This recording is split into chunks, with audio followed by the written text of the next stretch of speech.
Lembra quando eu falei quando você é iniciante? Então, quando você é iniciante, não se preocupe tanto com este método, mas já vai entendendo ele para você utilizar no futuro. Então, quando você é iniciante, você só vai ver se compreendeu e vai fixar. E você volta na teoria para entender um pouquinho melhor.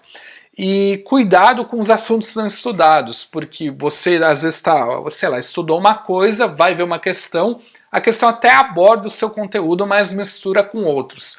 Como você está iniciando o estudo, talvez esses outros conteúdos você não estudou ainda. Então não fique frustrado se parecer muito difícil e não se preocupe com a quantidade de erros e acertos. Ali é um momento de aprendizado. Seu objetivo não é ver se você é bom, se você é inteligente, se você memorizou. Não, é você aprender. Então ali vai fixar, vai aprender, fique tranquilo, ok? Na verdade, o erro, quantidade de erros e acertos, você tem que se preocupar no simulado, não na resolução de questões, ok?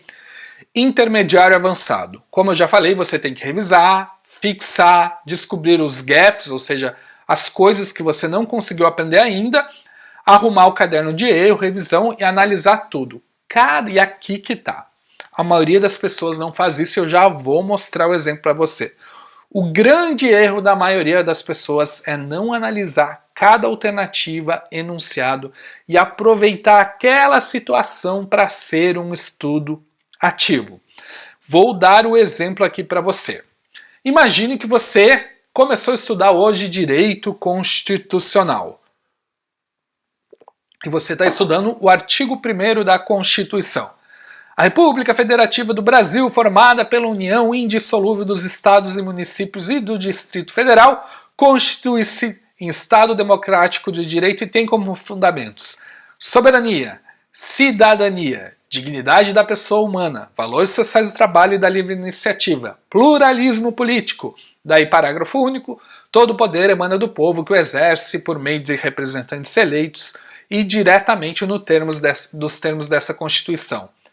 Ok, começou a estudar direito constitucional, estudou isso aí, ok, o que é isso aqui? Ah, beleza, são os fundamentos. Talvez seria interessante já fazer um mapa mental aqui, com cada um dos fundamentos, talvez seria interessante você também já fazer um resuminho, alguma coisa assim. Beleza, fez, foi para as questões. E aí você se depara com essa questão aqui. A dignidade da pessoa humana, no âmbito da Constituição de 1968, deve ser entendida como princípio de cooperação entre os povos? Não. Você acabou de ver que a dignidade da pessoa humana é um fundamento, então não é esse. Direito individual? Não. Decorrência de um princípio constitucional de soberania? Não. Direito social? Não. É um fundamento do Estado Democrático de Direito da República Federativa do Brasil. Essa aqui, o que a maioria das pessoas faz? Ah, é a letra E. Beleza, pula para a próxima. Se você está iniciando, tudo bem. Mas você que já está estudando há algum tempo, você tem que mudar essa sua cabeça. Você vai aproveitar isso aqui de uma maneira muito, muito mais inteligente. Vamos lá. Vamos dizer aqui, vamos começar pelo enunciado. A dignidade da pessoa humana, ok. No enunciado não temos muito o que explorar, mas talvez uma outra questão você já inicie explorando pelo enunciado. Depois, um exemplo de princípio de cooperação entre os povos.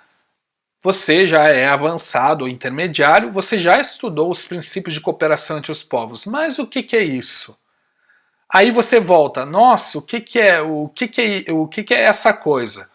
Daí é um exemplo que o Brasil rege-se nas relações internacionais. Você lembrava disso? Então, como você já pulou para a próxima questão, você deixou essa oportunidade de se lembrar o que era esse princípio da cooperação entre os povos. E direito individual, você lembra quais são os direitos individuais? Existe direito individual que é só para brasileiro nato? Por quê? Se a banca colocou isso aqui nessa questão, ela pode perguntar de novo. Qual um direito individual só de brasileiro nato? Existe isso? Aí você pode pesquisar e aprofundar nisso. Aí você vai ver o que esse princípio da soberania, existe essa coisa? Porque às vezes as bancas inventam. Você vai estudar, vai voltar na sua teoria, vai voltar no seu livro. Direitos sociais. Quais são os direitos sociais? E como é que funciona um direito social que decorre de uma convenção internacional? Existe isso? Existe, né? Mas como é que funciona isso? Qual a importância dele na hierarquia das leis? Eu peguei aqui um exemplo só para você ver que você tem que explorar a questão, inclusive a resposta certa. Tá, é um fundamento. Quais são os outros fundamentos? Ah, tem outros, o sócio de Vaplu, né? De soberania, de cidadania, dignidade da pessoa humana, valores sociais e pluralismo econômico. Então, você tem que pegar essa questão e de uma forma passiva, dar um zoom nela e trabalhar. Por quê? Porque é uma oportunidade do seu cérebro marcar isso e mandar para a memória de longo prazo. E agora vamos dizer que você errou essa questão. Você vai ter que sinalizar essa questão de alguma forma para fazer ela num futuro. E minha sugestão é que você faça um caderno de erros com essa informação. Pode parecer simples, mas faz toda a diferença e eu diria que mais de 70% das pessoas não aproveita a resolução de questões para dar esse zoom, fazer esse conhecimento.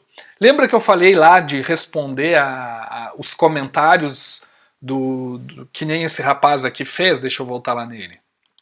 Aqui, ó. Ele respondeu aqui os comentários. Para responder isso aqui, ele teve que ver alternativa por alternativa. Daí você bota, a não é por causa disso, a B não é por causa disso.